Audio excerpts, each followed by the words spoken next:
सोमनाथ जी मालिक। मैं जरा दर्जी के यहाँ जा रहा हूँ, शारदा पूजा कर रही है। वो टेलीफोन वाला आएगा, उससे टेलीफोन ठीक करवा लेना। अरे मालिक, अभी 4 दिन पहले तो टेलीफोन कंपनी से एक आदमी आकर टेलीफोन ठीक करके गया था, फिर खराब हो गया। मेरा कहा मानो तो मालिक ये मशीन ही बदली करवा दो ना। सोमनाथ, खराबी मशीन में नहीं लाइन में है। तो लाइन बदली करवा लीजिए। ओ, तुम नहीं समझोगे, जितना कह रहा हूँ उतना करवा लेना। अच्छा, हाँ? शाबाश।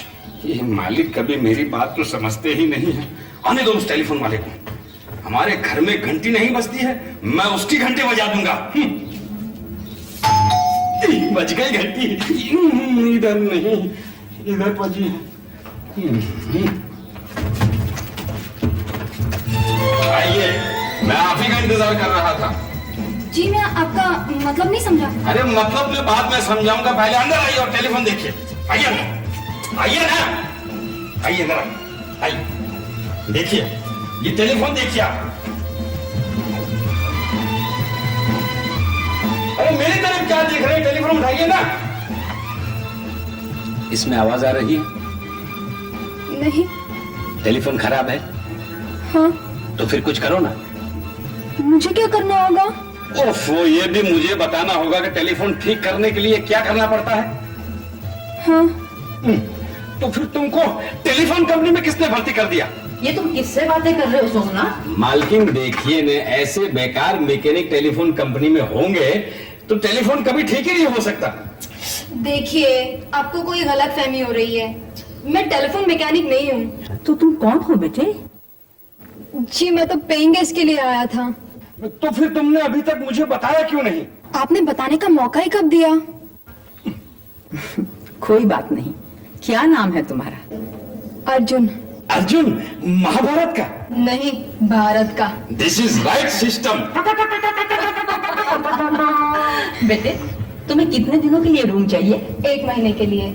मैं आर्टिस्ट हूँ, यहाँ अपनी पेंटिंग्स की एग्जीबिशन के लिए आया हूँ, इसीलिए मुझे। अच्छा, और तुम्हारा सामान कहाँ है? स्टेशन के क्लॉक रूम में, शाम को ले आऊंगा। आप मुझे रूम देंगे ना? जरूर देंगे। आओ तुम्हारा कमरा दिखा दूं।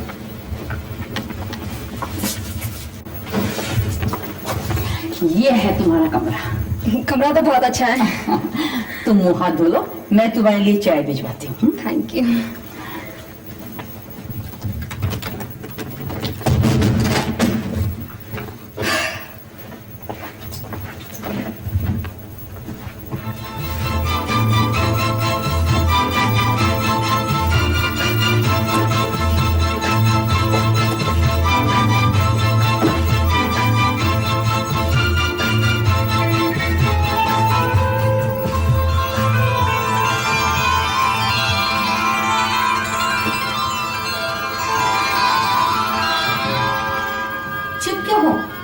जवाब दो।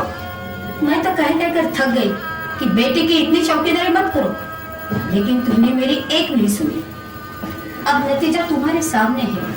और सख्ती करो उस फूल सी बच्ची पर। बच्चों पे सख्ती ना करो तो बच्चे बिगड़ जाते हैं। मैंने क्या कभी तुम पर सख्ती की थी? तब की बात और थी माँ, आज जमाना बदल गया है। मुझे कुछ नहीं सुनना। जैसे भी हो, मेरे अंजू को वापस ले आओ। मैंने अपने आदमी भेज दिए हैं उसे ढूंढने के लिए। वही आदमी जिनकी वजह से वो भाग गई, जो दिन रात उसके साथ साए की तरह रहते थे। वो उसकी हिफाजत के लिए थे। आज जमाना बहुत खराब है। रघु, तुम्हारी बेटी कोई बच्ची नहीं, 19 साल की लड़की है। सर, क्या हुआ? पता चला न्यू का? सर हम लगातार ढूंढ रहे हैं, लेकिन अभी तक कुछ पता नहीं चला। और तुम्हें पता चलेगा भी नहीं। एक लड़की तुम्हें बेवकूफ बना दी। सर, हम पुलिस में फोन कर दें? अगर ये बात पुलिस तक पहुंची तो कल हर पेपर में छप जाएगा, सेठ रघुनाथ की बेटी भाग गई। मेरी इज्जत मिट्टी में मिल जाएगी। देख क्या रहे हो? जाओ से ढूंढ कर लाओ। Yes sir.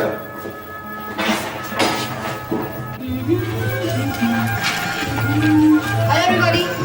क्या बात है अर्जुन बेटे, आज बहुत खुश नजर आ रहे हो। यस अंकल, आजादी का नशा ही कुछ ऐसा है कि आदमी अपने आप को दुनिया का सबसे खुशनसीब इंसान महसूस करने लगता है। हाँ बेटे, लेकिन हमारे देश को ये आजादी हासिल करने के लिए बहुत बड़ी कुर्बानी देनी पड़ी। अंकल, मैं देश की आजादी की नहीं, अपनी पर्सनल आजादी की बात कर रहा हूँ। पर्सनल आजादी? हाँ आंटी जी, मैं एक जॉइंट फैमिली में रहता हूँ जहाँ बहुत रोक टोक थी, पर यहाँ तो मैं बिल्कुल अकेला हूँ, जो चाहूँ कर सकता हूँ। और कौन कौन है तुम्हारे परिवार में बेटे? मेरी दादी माँ, पिताजी और 2 पहलवान जैसे अंकल, जो मुझे इतना प्यार करते हैं कि 1 मिनट भी मुझे अपनी आंखों से दूर नहीं होने देते। तब तो तुम्हें उनकी बहुत याद आती होगी। कृष्णकांत जी, कृष्णकांत जी, दो क्या दो चंपकलाल जी? दो पहलवान जैसे लोग हमारे मोहल्ले में घूम रहे हैं। लेकिन अपने मोहल्ले में तो अखाड़ा है नहीं, क्या वो आपके घर आ रहे हैं? सोमनाथ, तुम अपने सिस्टम का ख्याल करो, तुम मेरी बात में दखल मत दिया करो। आप साहब कौन है जी? ये हमारे नए पेइंग गेस्ट हैं, और ये है चंपकलाल जी, यहाँ सामने पड़ोस में रहते हैं। Nice meeting you. आपसे हाथ नहीं मिला रहा हूँ। Hello, how do you do? Fine, thank you. आपके हाथ तो बिल्कुल लड़कियों जैसे हैं। जी, आर्टिस्ट हो ना? आर्टिस्टों के हाथ ऐसे ही होते हैं। चंपकलाल जी, आपको पहलवानों के बारे में क्या कह रहे थे? अरे हाँ, ये तो मैं बताना ही भूल गया। वो 2 पहलवान किसी लड़की के बारे में पूछताछ कर रहे हैं जो अपने लखपति बाप को छोड़कर भाग गई है।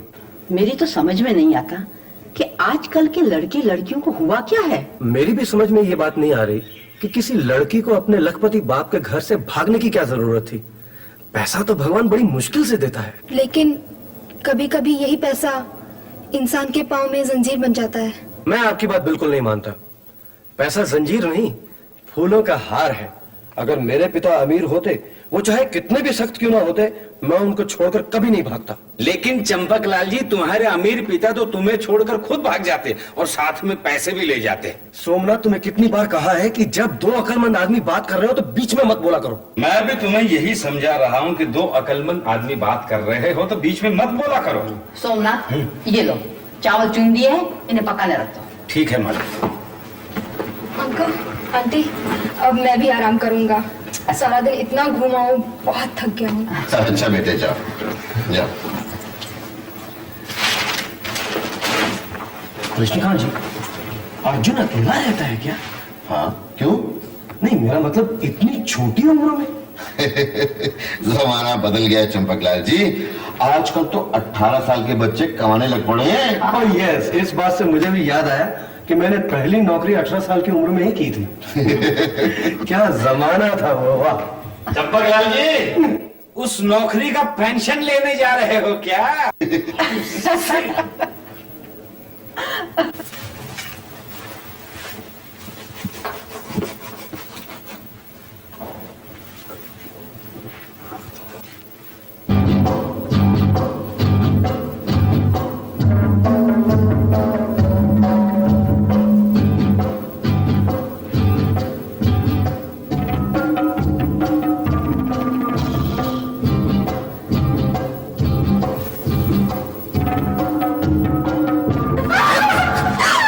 बिना शक्कर वाली।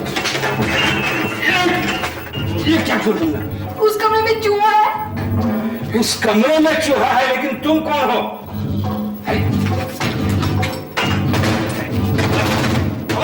मालिक, मालिक, क्या है सोमनाथ? मालिक, उस कमरे में, क्या है उस कमरे में?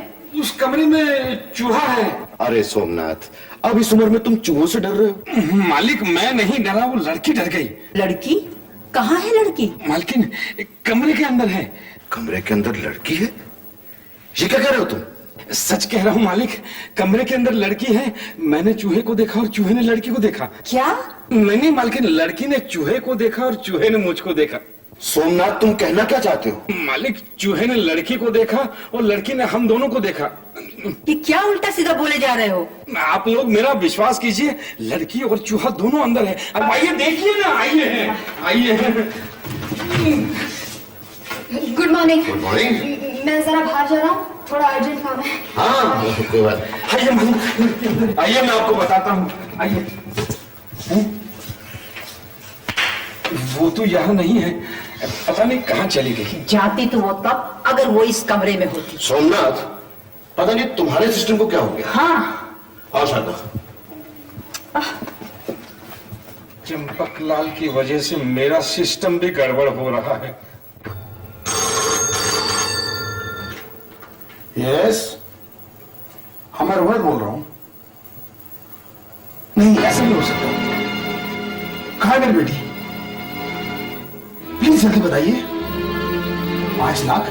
नहीं, मेरी बेटी को कुछ मत कीजिए, मैं बोले कभी आ रहा हूं। कृष्णकांत जी, कृष्णकांत जी। अरे मालिक और मालकिन बाहर गए हुए चंपकलाल जी, आप इतने घबराए हुए क्यों हैं? अरे सोमनाथ, तुम्हें नहीं मालूम, बहुत बुरी खबर है। क्या हुआ भाई? अरे वो जो 2 पहलवान आए थे ना हमारे मोहल्ले में, उस लड़की को ढूंढते हुए। क्या उन्होंने तुमको पीटा? मुझे नहीं पीटा, बल्कि उस लड़की को जिसे वो ढूंढ रहे थे, शायद उसे किसी ने मार डाला। क्या कह रहे हो? मैं बिल्कुल ठीक कह रहा हूँ। पहले उसके बाप से 5 लाख रुपया लिया। 5 लाख रुपए? हाँ, और फिर सुनने में आया है उस लड़की का खून कर दिया। चंपकलाल जी, तुमको ये सब किसने बताया? अरे ऐसी चीजें बताई नहीं जाती, बल्कि पेपर में छपती हैं। ये देखो, अमीर बाप की लापता इकलौती बेटी की हत्या का संदेह। मैं इस लड़की को जानता हूँ, मैंने इसे देखा है। कहाँ? इसी घर में। ये क्या कह रहे हो तुम? सच कह रहा हूँ, मैंने इस लड़की को अपनी आंखों से गेस्ट रूम में जाते हुए देखा है। गेस्ट रूम में? इसका मतलब है उस लड़की के खून में पेंटर का हाथ है। मुझे तो उसी दिन शक हो गया था जिस दिन मैंने उसके साथ हाथ मिलाया था। वो हाथ किसी आर्टिस्ट का नहीं, खूनी का है। लेकिन चंपकलाल जी, जब से वो लड़की अंदर गई है, उसके बाद वो बाहर नहीं आई। तो इसका मतलब है उस लड़की की बॉडी भी अंदर होनी चाहिए। वो पेंटर कहाँ है? वो तो इस वक्त बाहर गया हुआ है। ये अच्छा मौका है, चलो रूम की तलाशी लेते हैं। लेकिन अगर मालिक और मालकिन आ गए तो?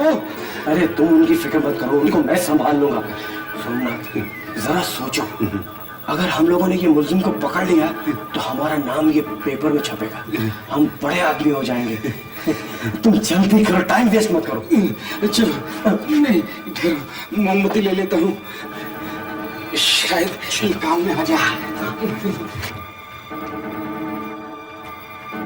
दरवाजा बंद करो। करता हूँ। मोमबत्ती जलाओ। जलाता हूँ। ये लाइट क्यों जला दी? माचिस ढूंढने के लिए। अरे अपनी जेब में से माचिस ढूंढने के लिए तुमको लाइट जलानी पड़ती है। तो बंद कर दो ना। ये लो। अरे ये लो।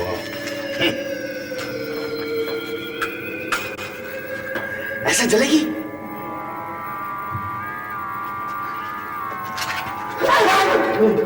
ये तो तस्वीर है। तुम पकड़ो।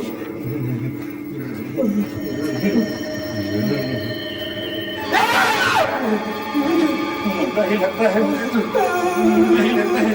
चंपकलाल, खोलो इसे। तुम खोलो। मैं नहीं खोलूंगा।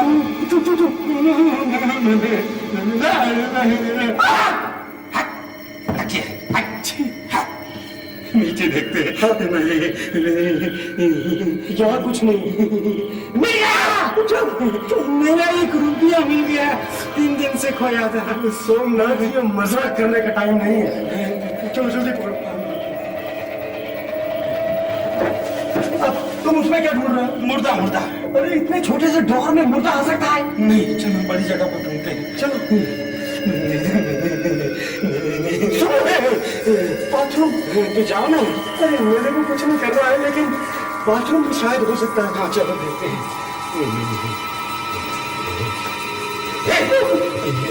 अंदर कोई नहा रहा है। अरे डेड बॉडी नहा सकती है कभी? नहा रहा है कोई, देखो ना।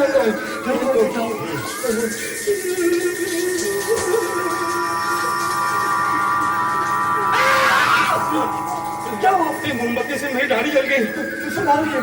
अंदर कुछ नहीं है। पूरा कमरा ढूंढ लिया, कोई नहीं मिला। हमारी हमारी हाँ। सोमनाथ, मुझे लाइट दो, लाइट दो।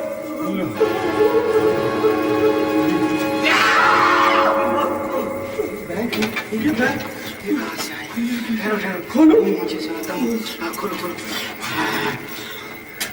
हाँ, यही पहन के वो लड़की बाहर आई थी।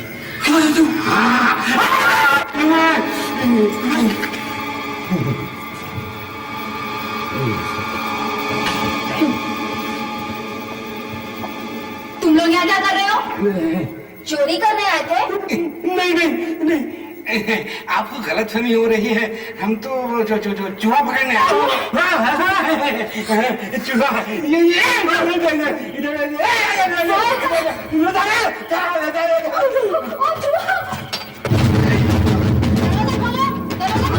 पुलिस आएगी तभी दरवाजा खुलेगा।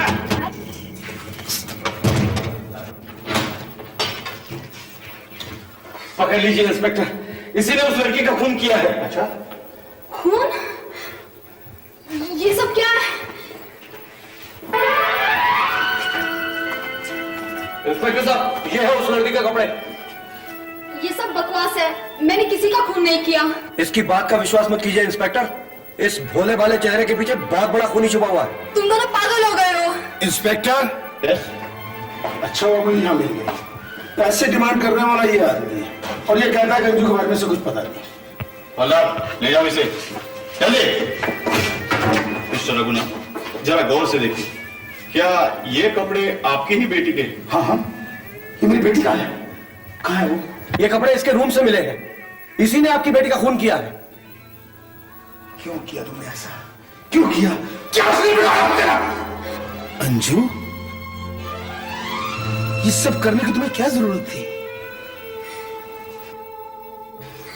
ऐसा क्यों किया? मैं जानती हूँ डैडी, आप मुझे बहुत प्यार करते हैं, लेकिन मैं भी दूसरों की तरह जीना चाहती थी, जिंदगी को करीब से देखना चाहती थी, आसपास के लोगों से खुलकर मिलना चाहती थी। लेकिन आपने मुझ पर जो बंदिशें लगा रखी थी, उनकी वजह से मैं बेचैनी सी, घुटन सी महसूस करने लगी थी। इसके सिवा मेरे पास और कोई चारा ही नहीं था।